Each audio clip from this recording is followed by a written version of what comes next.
আসসালামু আলাইকুম। এই মুহূর্তে তোমরা যারা ভিডিওটি দেখছো তোমাদের উদ্দেশ্যে বলবো ভিডিওটি শুরু থেকে শেষ পর্যন্ত দেখতে থাকো। ইনশাআল্লাহ ভিডিওটি তোমাদের প্রত্যেকের অনেক অনেক ভালো লাগবে। আজকের ভিডিওর বিষয় হচ্ছে মানসিকভাবে শক্তিশালী হওয়ার কিছু পদ্ধতি নিয়ে আজকের ভিডিও তৈরি করেছি। তো ভিডিওটি শুরু থেকে দেখতে থাকো, ইনশাআল্লাহ ভিডিওটি প্রত্যেকের কাজে লাগবে। তো আজকের ভিডিওর 1 নম্বর পয়েন্ট হচ্ছে ইতিবাচক চিন্তা করতে হবে। আমাদের প্রত্যেককে ইতিবাচক চিন্তা করতে হবে। আমরা যখনই পজিটিভ চিন্তা করব, ইতিবাচক চিন্তা করব, তখন আমাদের জন্য ভালো হবে। আর আমরা যখনই নেগেটিভ চিন্তা করব তখনই আমাদের জন্য ক্ষতি। কারণ হচ্ছে নেগেটিভ চিন্তা করলে আমাদের মন মানসিকতা নষ্ট হয়ে যায়, আমরা হতাশ হয়ে পড়ি, মানসিকভাবে আমরা ভেঙে পড়ি। তো আমরা মানসিকভাবে শক্তিশালী হতে চাই, সুতরাং আমাদের প্রত্যেকেই ইতিবাচক চিন্তা সবসময় করতে হবে। নাম্বার 2, আমাদেরকে দয়ালু হতে হবে। অন্যের প্রতি আমাদের দয়া দেখাতে হবে। আর আল্লাহ সৃষ্টির প্রতি যখন আমরা দয়া দেখাবো, সৃষ্টিকর্তাও আমাদেরকে দয়া দেখাবেন। আর মানুষকে যখন আমরা দয়া দেখাবো, যে কোনো কিছুকে, আল্লাহর সৃষ্টিকে আমরা যখন দয়া দেখাবো, তখন আমাদের মনে আমরা শান্তি অনুভব করব। নিজের মধ্যে একটা মানসিক শান্তি যখন অনুভব হবে, তখন আমাদের যে কোনো কাজ করতেও ইচ্ছে হবে। নাম্বার 3, ধৈর্যশীল হতে হবে। যদি আমরা মানসিকভাবে শক্তিশালী হতে চাই, অবশ্যই আমাদেরকে ধৈর্যশীল হতে হবে। কারণ কোনো একটা কাজ শুরু করলাম এবং সাথে সাথেই সেটার ফল পেতে চাই, সুফল পেতে চাই, তাহলে কি হবে? আমাদের মন খারাপ হয়ে যাবে। তার মানে কোনো একটা কাজ যখন আমরা শুরু করব আমাদের পরিকল্পনা অনুযায়ী, তো আমাদেরকে অপেক্ষা করতে হবে, ধৈর্য ধারণ করতে হবে এবং সময়ের কাজ সময় মতো করে যেতে হবে। দেন একটা সময় গিয়ে আমরা সফলতা অর্জন করব। তো এই জন্য হচ্ছে আমাদেরকে ধৈর্যশীল হতে হবে। নাম্বার 4, পর্যাপ্ত পরিমাণে আমাদের ঘুমাতে হবে।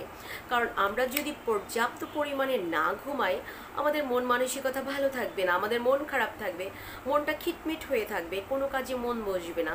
এই জন্য বলবো, মানসিকভাবে শক্তিশালী হতে হলে অবশ্যই আমাদেরকে পর্যাপ্ত পরিমাণে ঘুমাতে হবে। সেটা হতে পারে 7 থেকে 8 ঘন্টা আমাদেরকে প্রতিদিন ঘুমানোর চেষ্টাটা অবশ্যই করতে হবে। নাম্বার হচ্ছে 5, আত্মবিশ্বাসী হতে হবে।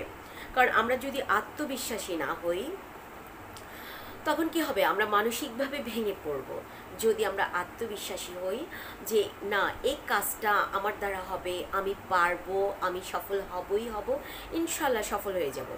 আর যদি মনে হয়, নিজের মধ্যে দ্বন্দ্ব থাকে যে কাজটা কি আমি পারবো, আমার দ্বারা কি হবে, আমার দ্বারা কি সম্ভব, তখনই কিন্তু আমরা পারবো না, আমরা তখন হতাশ হয়ে যাব, মানসিকভাবেও ভেঙে পড়বো। এই জন্যই বলবো আমাদেরকে আত্মবিশ্বাসী হতে হবে। নাম্বার 6, ভুল থেকে আমাদের শিখতে হবে।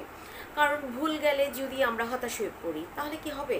কারণ আমরা মানুষ, আমাদের ভুল হবে, আর ভুল থেকেই আমাদের শিক্ষা নিতে হবে। কিন্তু একই ভুল বারবার কিন্তু করা যাবে না। ভুল হবে, ভুল থেকে আমাদের শিখতে হবে। আর